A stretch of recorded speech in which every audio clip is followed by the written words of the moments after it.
Pues nada, ya saben ustedes que detrás de esta sintonía tenemos aquí sentado en el estudio de Gente Radio en el Puerto de la Cruz a don Pedro González. Buenos días, Pedro. Muy buenos días. Lo primero que tengo que hacer es felicitarte por conseguir que mi pyme venga al Puerto de la Cruz. Pues muchas gracias. ¿Cuándo serán los días? Estuvimos hablándole con 27 y 28 de noviembre de este año. Es un trabajo que comenzamos en octubre de 2023, que afortunadamente en enero, ya parecía que en enero de este año, parecía que conseguíamos que se confirmase que se iba a celebrar en Tenerife. Todavía tuvimos que, a pesar de ello, pelearlo un poquito más. Había algunos países que estaban intentando llevárselo y afortunadamente pues manejamos bien Tenerife nuestras cartas. Y tu pueblo, el Puerto de la Cruz. Sí, el Puerto de la Cruz, en el Hotel Taoro, si todo va bien, se va a desarrollar, que espero que todo vaya bien. Va a ser una conferencia iberoamericana. Bueno, es la mayor, el mayor foro, el foro más importante desde mi punto de vista de toda Iberoamérica, por una sencilla razón.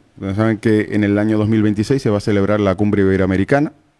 Para el que no sepa lo que es la Cumbre Iberoamericana, todos tenemos, por lo menos los que no somos tan jóvenes, en el recuerdo aquella frase del rey Juan Carlos diciéndole a Hugo Chávez, ¿por qué no te callas? Eso fue en una conferencia iberoamericana. Eso es una cumbre iberoamericana. Es una cumbre. Pues la cumbre iberoamericana tiene varios eventos satélites o varias patas oficiales. La primera de ellas es el foro MIPYME, de micro, pequeñas y medianas empresas.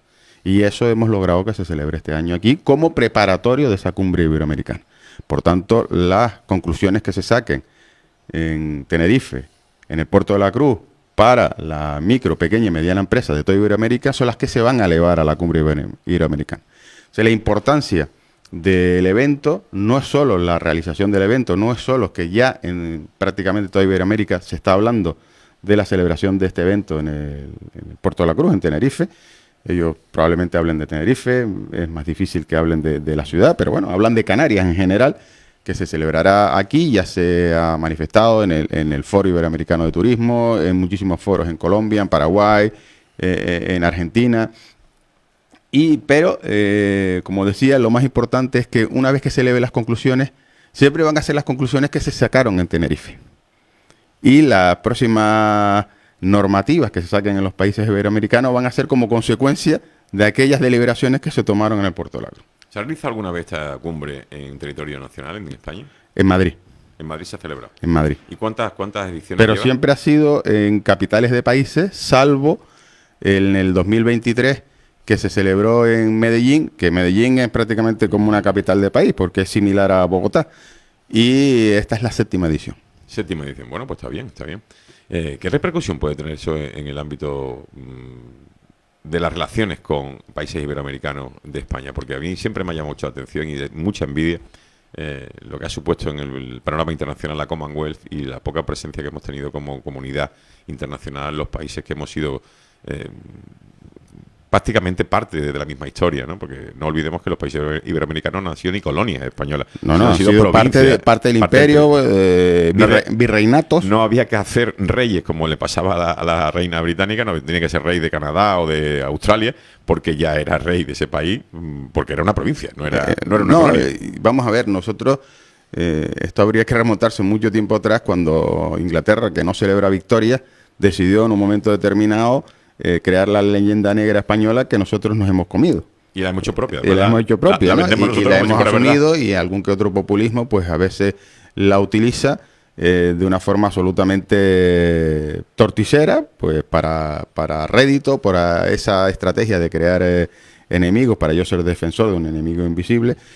Y lo cierto es que, atendiendo a la época, pues los reyes católicos, principalmente la reina católica, yo creo que era la primera feminista, ¿no? Porque era la primera feminista real.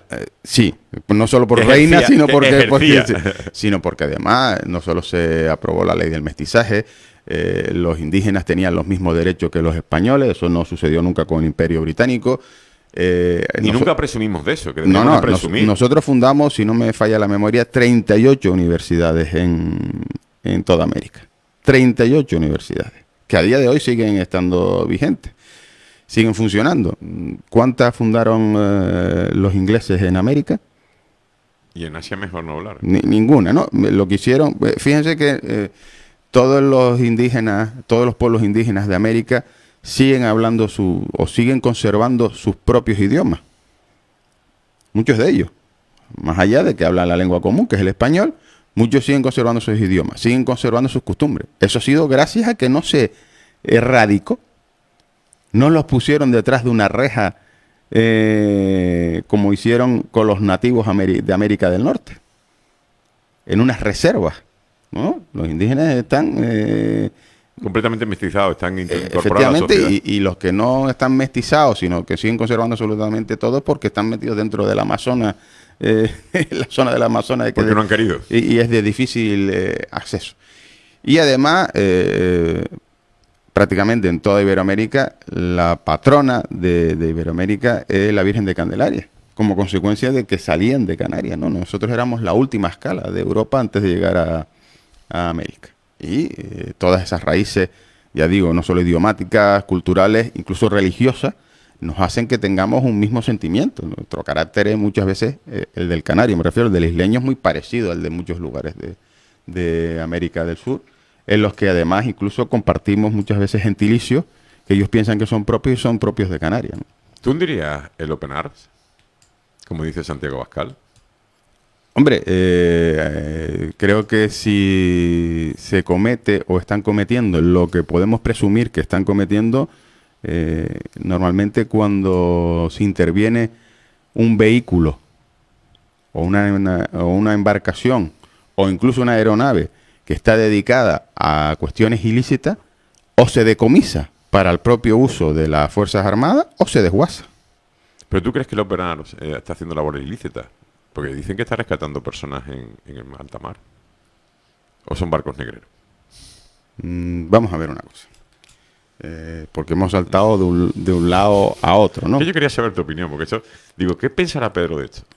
Yo sé que a ti no te gustan las ONG porque pues, lo consideras parte del problema, ¿no? Las ONG que se dedican a este tipo de cosas. Yo creo que una ONG que está dirigida por un magnate que cambia gobiernos en países... ¿Hablamos de Soros? Sí. Que es capaz de financiar movimientos para acabar con gobiernos, no solo Black Lives Matter, Palestine Joe, que también lo financia, y otros movimientos en Europa, pues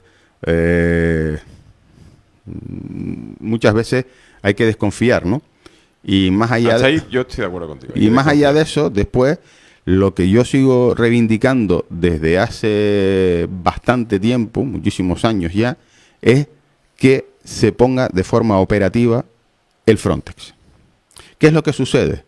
Que el Frontex tiene aviones, drones, satélites que dan imágenes a tiempo real, incluso de los barcos que desactivan su baliza de seguimiento, que puede localizar personas con cámaras térmicas, que pone a disposición 3.000 policías para poder vigilar las fronteras, con lo cual se podría saber si hay personas que salen en una embarcación como las que llegan aquí a Tenerife o son barcos nodriza.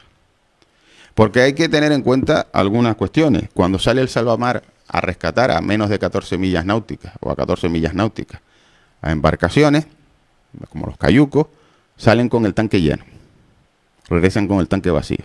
Y eso es un hecho objetivo.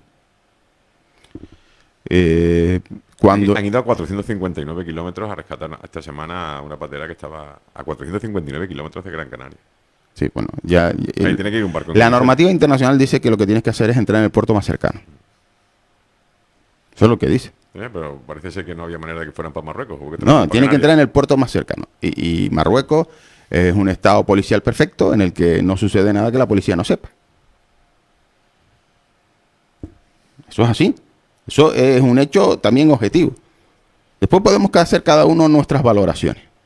Pero hay que distinguir entre la inmigración magrebí, porque es distinta a la inmigración subsahariana, y dependiendo de la inmigración subsahariana es distinta a la que viene de Senegal, que viene con unas motivaciones de tener una vida mejor, que la que viene de Mali. ¿Por qué? Porque Europa nosotros nos damos golpes de pecho en la defensa quizá de lo que sucede en Oriente Medio, nos olvidamos de lo que sucede en Sudán, que es mucho más grave, y nos olvidamos que lo que tenemos casi al lado, que es, por ejemplo, Mauritania, en lo que la esclavitud de niños pues sigue funcionando. No hay ningún solo portátil que podamos utilizar en el que no se haya intervenido la esclavitud para el desarrollo de cualquier elemento. Nos olvidamos, por ejemplo, que el 70% de las mujeres pues han sufrido la ablación. Esto estamos hablando de menos de 100 kilómetros de las Islas Canarias. Nos olvidamos que en el Congo, que está más cerca, pues ha muerto mucha más gente. Más lejos, el Congo está más lejos. Está más lejos, pero está más cerca que el Oriente Medio, sí. Me refiero. Pues resulta que en el Congo ha muerto más gente en guerra en los últimos años que las dos guerras mundiales juntas. ¿Y qué ha hecho Europa? Pues hace 2-3 meses España ha arriado la última bandera que tenía de un destacamento militar, se ha retirado como Francia, se ha retirado del Sahel, y entonces los únicos que están entrando en el Sahel son los chinos y los rusos. Claro, los rusos con mercenarios. Nos olvidamos, por ejemplo, que el 50% de la población en Nigeria es católica y que está siendo acribillada, avasallada por los musulmanes, por los islámicos en este caso, que si tienen suerte les pegan un tiro cuando entran en el pueblo. Fíjense la dureza de la situación, que digo que si tienen suerte les pegan un tiro, porque si los atrapan vivos es un infierno en la tierra.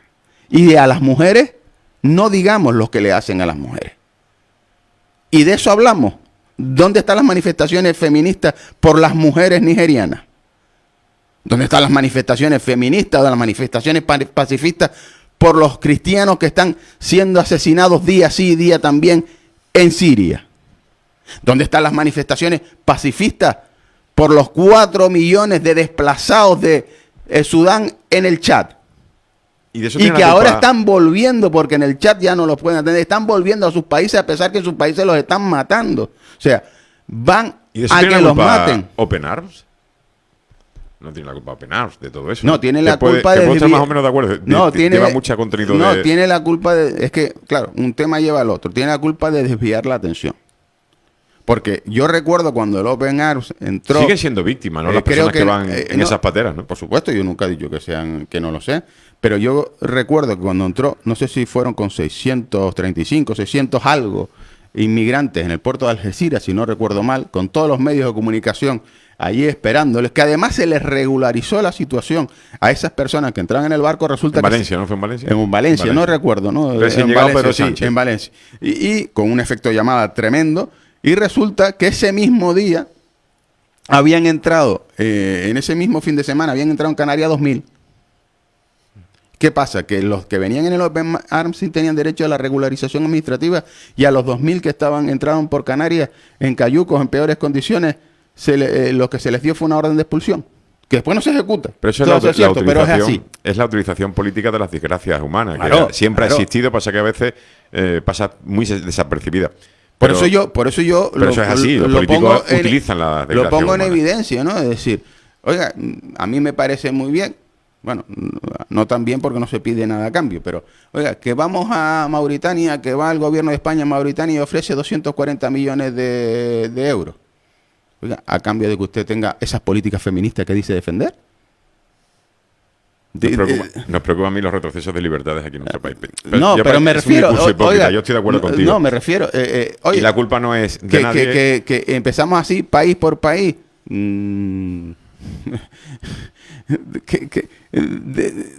Nos vamos a Burkina Faso, que es de los países más pobres, ¿no? Y después resulta que tenemos a Macron, que sigue sacando de allí para Francia, no sé si el 30 o el 50% de lo que se saca de las minas de oro, y los niños trabajando en las minas de oro.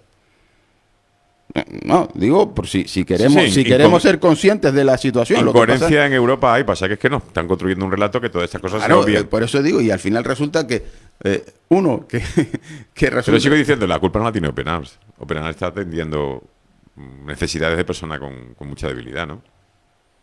Yo tengo mis serias dudas. Bueno. Tengo mis serias dudas. Pero no hundirías el barco, ¿verdad? No, yo diría que lo que haría es investigar. Decomisarlo y desmontarlo. Que lo que haría es activar el Frontex y autorizar, y aquí voy a mojarme más todavía, autorizar a las Fuerzas Armadas y a la policía que hagan uso del material audiovisual que ya disponen. Sí, eso también es verdad, que después decimos que los incendios había No digo de los incendios, digo de ciertos barcos, y yo estoy convencido de que incluso las Fuerzas Armadas tienen material audiovisual de quién entrega los móviles en alta mar a los inmigrantes. No, por eso digo que los medios que tenemos, ponerlos a trabajar. Y las leyes que tenemos, aplicarlas, que también tenemos leyes que nos protegen. Y atender al que haya que atender. Y no las aplicamos. Pedro, la semana que viene volvemos a los martes. Esperemos. Venga, un abrazo.